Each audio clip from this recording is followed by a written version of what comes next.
कहानी की शुरुआत में रात के अंधेरे में सड़क से एक तेज रफ्तार ट्रक गुजरता हुआ दिखता है। ट्रक में ड्राइवर के बगल वाली सीट पर एक औरत बैठी होती है। इन दोनों के बीच कोई भी बातचीत नहीं हो रही होती। ड्राइवर अपनी जेब से एक परफ्यूम की बोतल निकालता है और अपनी गर्दन पर रगड़ने लगता है। दरअसल वो इस अनजान औरत को इम्प्रेस करने की कोशिश कर रहा होता है। अचानक वो अपना ट्रक सड़क के किनारे रोक देता है क्योंकि ट्रक में कुछ खराबी आ चुकी है। वहाँ वो ड्राइवर अपने मालिक से मिलता है और ये मालिक उस औरत के बारे में पूछता है। ड्राइवर बताता है कि इस औरत ने रास्ते में लिफ्ट मांगी थी और ये किसी काम की तलाश में है। मालिक इस आधी रात को काम की तलाश वाली बात पर हैरान होता है और ड्राइवर को कहता है कि इसे यहीं उतार दो। वो दोनों आपस में बात करते हैं कि ऐसी औरतों को साथ ले जाना ठीक नहीं है। ये औरत उनकी सारी बातें सुन रही होती है। उसे घबराहट होती है कि इतनी रात को वो कहाँ जाएगी। तभी ड्राइवर उसे उसका बैग पकड़ाता है और सड़क की दूसरी तरफ इशारा करके एक बस्ती में जाने को कहता है। वो कहता है कि वहाँ कोई ना कोई काम जरूर मिल जाएगा। जिसके बाद ये दोनों वहाँ से ट्रक लेकर निकल जाते हैं। यहाँ पर हमें पता चलता है कि इस औरत का नाम सार्थिका है। सार्थिका धीरे धीरे उस अनजान बस्ती की तरफ आगे बढ़ती है और रात के अंधेरे में जैसे जैसे वो बस्ती के करीब जाती रहती है उसका डर और भी ज्यादा बढ़ने लगता है। सार्थिका की हालत भी कुछ ठीक नहीं होती क्योंकि वो प्रेग्नेंट है। सड़क के दोनों तरफ काफी रोशनी होती है और बहुत सारी औरतें बार के बाहर बैठी होती हैं। इनमें से कुछ बार डांसर्स हैं और कुछ जिस्म फरोश। सार्थिका थक कर एक शॉप के बाहर आकर रुक जाती है। थकन की वजह से वो वहीं बैठ जाती है और वहाँ मौजूद एक बूढ़ी औरत से कॉफी मांगती है। ये बूढ़ी औरत उसे कॉफी और कुछ खाने को लाकर देती है। वहाँ एक आदमी भी कॉफी पीने के लिए बैठा होता है। कॉफी पीने के बाद वो उठकर जाने लगता है और कहता है कि अब वो यहाँ तभी आएगा जब उसे लैब वेट्रेस मसाज मिलेगा।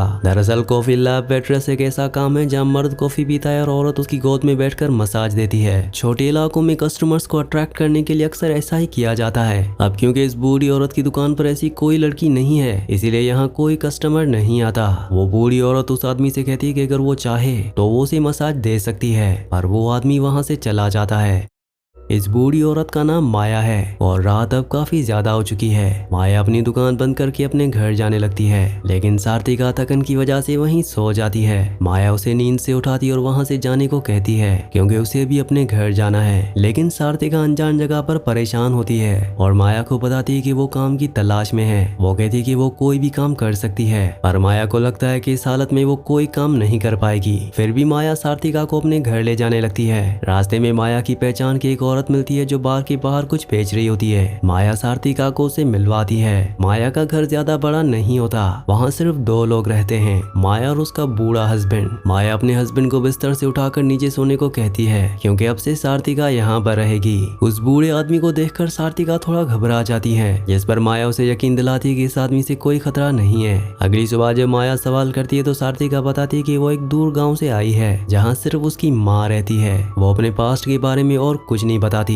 यहाँ ये बात साफ हो जाती है कि पास्ट में वो किसी के प्यार में थी जिसने उसे धोखा दिया। साथ ही सार्थिका प्रेग्नेंट भी हो गई। उसे पता था कि अगर गांव वालों को इसके बारे में पता चल गया तो वो उसे जिंदा नहीं छोड़ेंगे, इसीलिए वो वहाँ से भाग गई। यहाँ उसे पता चलता है कि आपस की सारी फैक्ट्रीज इकोनॉमिक क्राइसिस की वजह से हमेशा के लिए बंद हो चुकी हैं। माया का बूढ़ा हस्बैंड भी पहले प्लास्टिक फैक्ट्री में काम करता था पर अब वो चावल के खेतों में मजदूरी करता है। अब सार्थिका डिसाइड करती है कि कुछ दिन के लिए वो भी खेतों में यही काम कर लेगी। कुछ दिनों बाद सार्थिका एक बच्चे को जन्म देती है। बच्चे के जन्म के बाद हम उसे खेतों में काम करते हुए देखते हैं। वो अपने छोटे बच्चे को भी साथ ले जाती है क्योंकि घर पर उसे देखने वाला कोई नहीं होता। शाम को उसे अपनी मजदूरी के पैसे मिल जाते हैं लेकिन बच्चा और काम एक साथ मैनेज करना साफ मुश्किल होता है, इसीलिए वो फैसला करती है कि अब से वो खेतों में काम नहीं करेगी और अगले दिन वो माया के शॉप पर चली जाती है। वो मजबूरी में लैब वेट्रेस वाले काम को चुन लेती है। सार्थिका खूबसूरत है जिससे अट्रैक्ट होकर काफी मर्द यहाँ आएंगे। यहाँ माया उसके बच्चे को भी आसानी से संभाल लेती है। माया सार्थिका का अच्छी तरह से मेकअप करती है ताकि कस्टमर्स अट्रैक्ट हों। मेकअप करते वक्त सार्थिका की आंखों से आंसू बहने लगते हैं जो उसके अंदर की गहरी तकलीफ को जाहिर करते हैं। अब शाम को वहाँ एक आदमी आता है। वो कॉफी लेकर सार्थिका को गोद में बैठने का इशारा करता है। पहले तो सार्थिका को ये सब बहुत अजीब लगता है लेकिन वो उसी वक्त अपने हालात से समझौता कर लेती है। जिसके बाद हम देखते हैं कि अब दुकान पर काफी कस्टमर्स आने लगे हैं और सार्थिका उन सबको हैंडल करना सीख जाती है। माया भी दिन भर उसके बेटे के साथ शॉप पर ही रहती है।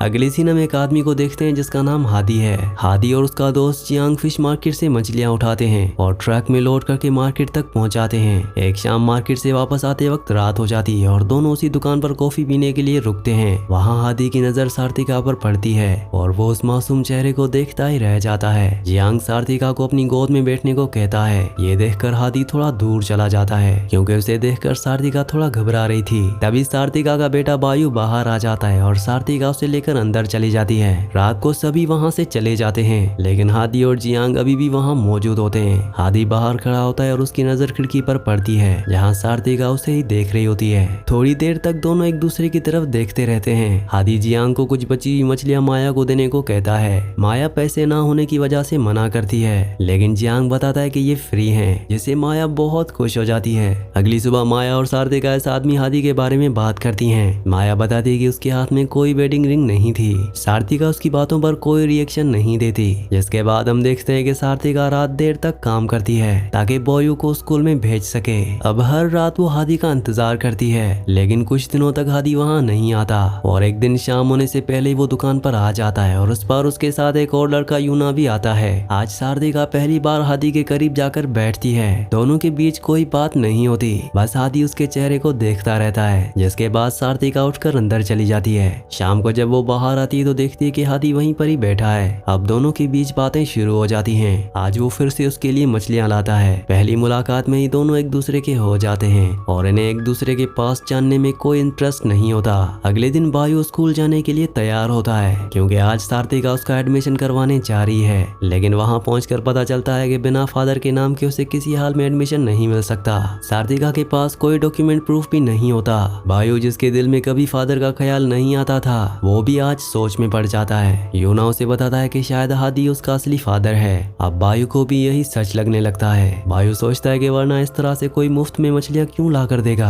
हादी को लेकर बायू के दिल में बहुत सवाल आते हैं। अब इसके बाद हम देखते हैं कि सार्तिका की शॉप पर अक्सर बार में काम करने वाली औरतें मर्दों को लेकर आती हैं। सार्तिका अपने बेटे बायू को लेकर बाहर आती है जहाँ हादी पहले से बैठा होता है। हादी बताता है कि आज बायू ने उससे सवाल किया था कि क्या हादी उसका असली फादर है लेकिन हादी ने उसका कोई जवाब नहीं दिया। हादी सार्तिका से पूछता है कि वो कब से यहाँ है और क्या वो कभी अपने घर वापस नहीं गई लेकिन सार्तिका उसके किसी भी सवाल का ठीक से जवाब नहीं देती। आज वहाँ से जाने से पहले हादी सार्तिका से वीकेंड पर चलने का पूछता है। सार्तिका एक हल्की सी मुस्कुराहट के साथ हाँ कर देती है। जिसके बाद हम देखते हैं कि वीकेंड पर दोनों एक साथ बीच पर घूमते हैं। बायू भी उनके साथ होता है। दोनों के बीच की दीवार अब खत्म होने लगती है और दोनों अपने आने वाले फ्यूचर के सपने देखते हैं। सब कुछ बड़ी आसानी से होता है और हादी बिना सोचे दोनों को अपना लेता है। एक रात दोनों एक दूसरे के बहुत ही क्लोज हो जाते हैं। रात को सार्तिका हादी को बताती है कि वो बहुत अच्छी कुकिंग करती है जो उसने अपने फादर से सीखी थी। हादी उसे एक नूडल स्टॉल खोलने के लिए मोटिवेट करता है और कहता है कि वो उसमें उसकी पूरी मदद करेगा।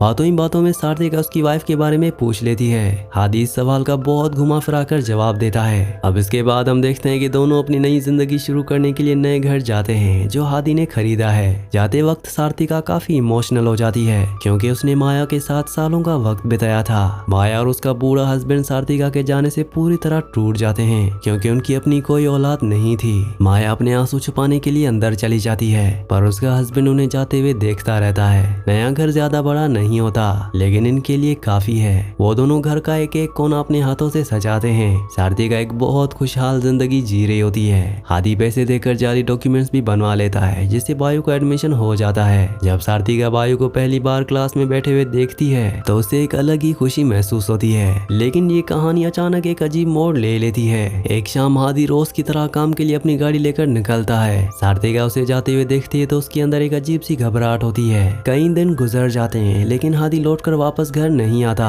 जिस वजह से सार्तिका बहुत ही परेशान रहती है। और एक दिन वो माया से मिलने उसके शॉप पर जाती है। यहाँ पर हमें पता चलता है कि सार्तिका दोबारा से प्रेग्नेंट है। माया उसे समझाती है कि हादी किसी काम में फंस गया होगा और जल्दी वापस आ जाएगा लेकिन सार्तिका को कुछ ठीक नहीं लगता। हादी के दोस्त जियांग का भी कुछ पता नहीं चलता। माया बताती है कि जब से सार्तिका यहाँ से गई है ये शॉप पूरी तरह से वीरान हो चुकी है। पैसों की कमी से घर के हालात खराब होने लगते हैं और प्रेगनेंसी की वजह से सार्तिका की तबीयत भी बिगड़ जाती है। वो फैसला करती है कि जब वो ठीक फील करेगी तो वापस काम पर जाएगी। एक शाम वो यूना को साथ लेकर हादी को ढूंढने फिश मार्केट जाती है। वहाँ वो उस आदमी से मिलती है जिसके साथ हादी काम करता था। तब वहाँ वो आदमी उसे कुछ ऐसी बातें बताता है जिसे सुनकर सार्तिका रोने लगती है। वो सीधा माया माया के घर आती है और उसकी गोदी में सर रखकर फूट फूट कर रोती है। माया उसे संभालती और पेशेंस रखने को कहती है। एक दिन सार्तिका के घर पर एक अनजान औरत आती है। वो अपना नाम अनीसा बताती है। अनीसा दीवार पर लगी हुई तस्वीरों को ध्यान से देखती है, जैसे वो इन सब के बारे में जानती हो।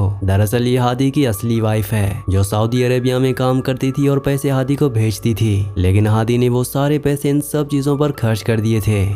सार्तिका अनीसा से एक लफ्ज भी नहीं कहती और उसे नजरें नहीं मिला पाती। वो फौरन अपना सामान पैक करने लगती है, क्योंकि अब वो एक पल के लिए भी घर में रुकना नहीं चाहती। वो बायू को लेकर घर के बाहर आ जाती है। तभी बायू वहाँ हादी को खड़ा देखता है और भागकर उसके पास जाता है। जाते वक्त अनीसा सार्तिका से कहती है कि इस कबाड़ को भी अपने साथ लेती जाओ। दरअसल वो उस नूडल स्टॉल की बात कर रही होती है। सार्तिका अपनी बेइज्जती बर्दाश्त करती है और उस स्टॉल को धक्का देकर वहाँ से लेकर जाने लगती है। हादी खड़ा होकर ये सब तमाशा देखता रहता है। उसमें इतनी हिम्मत नहीं होती कि वो सार्तिका का साथ दे।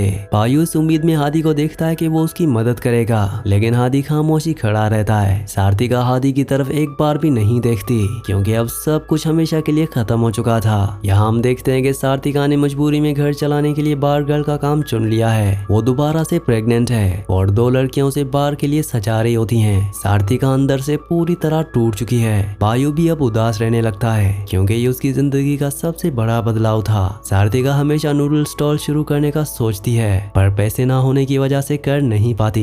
एक शाम माया का हस्बैंड सार्तिका का वही पुराना नूडल स्टॉल ठीक करके तैयार कर देता है, जिसे देखकर वो बहुत खुश होती है। इसके बाद 13 साल गुजर जाते हैं। हम बायो को उसी स्टॉल पर नूडल बनाते हुए देखते हैं। उसकी छोटी बहन स्कूल जाने के लिए तैयार हो रही होती है। माया और उसके हस्बैंड को इस दुनिया से गुजरे अरसा हो चुका है। डेवलपमेंट की वजह से माया की पुरानी शॉप भी वहाँ से तोड़कर हटा दी गई थी। बायो एक लेटर और पैसों का डब्बा टेबल पर रखता है और घर से निकल जाता है। सार्तिका आती है और उस लेटर को उठाकर पढ़ना शुरू करती है। लेटर में लिखा होता है कि मेरी प्यारी माँ, आज से तुम्हें काम पर जाने की कोई जरूरत नहीं। बायू को दुख होता है कि वो आज तक अपनी माँ के लिए कुछ नहीं कर पाया, लेकिन वो अपनी माँ का शुक्रिया अदा करता है, जिसने इतनी परेशानियों के बाद भी उसे तकलीफ का एहसास नहीं होने दिया। बायू ने थोड़े पैसे जोड़कर रखे थे, ताकि आज सार्तिका अपने लिए जो तोहफा लेना चाहे ले सके। दरअसल आज सार्तिका का जन्मदिन होता है और बायू ने अपनी माँ का सारा बोझ अपने कंधों पर ले लिया है। अब से सार्तिका को कभी भी काम पर नहीं जाना पड़ेगा, क्योंकि अब बायू वो नूडल स्टॉल चलाएगा। उस लेटर का हर लफ्ज पढ़कर सार्तिका की आंखों से आंसू बहने लगते हैं। बायू अब काफी बड़ा और समझदार हो चुका है। इसी इमोशनल सीन के साथ इस मूवी का इस कहानी का एंड हो जाता है। मैं उम्मीद करता हूँ कि ये खूबसूरत कहानी आपको पसंद आई होगी। अगर ये वीडियो आपको पसंद आई हो तो वीडियो को लाइक और चैनल को सब्सक्राइब करना मत भूलना।